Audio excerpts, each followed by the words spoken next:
Kiongozi, kumbe uko hapa. Niko hapa kijana. Afadhali yuko nimekupata.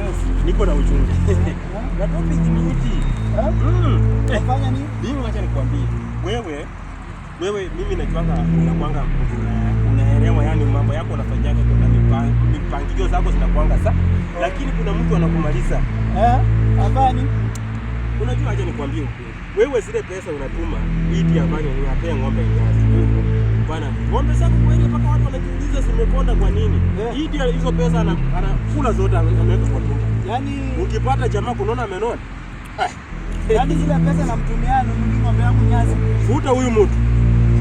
Futa huyu mtu. Mimi nimeacha tu nikwambie. Futa iti at least wewe ng'ombe zako sinone. Kule mimi nakwambia hakuna mahali unaenda bwana, hizo ng'ombe zitakufa.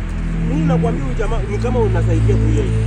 Na saa hii kwanza hata kumtaani huko ndio unasikia mahali penye anapita iti amini pesa zako.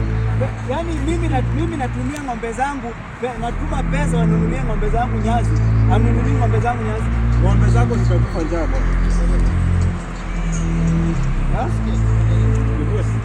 Nimekosea njia, poleni. Familia. Nimekosea. Unataka nipoteze kazi ndio ufurahie. Poleni ndugu.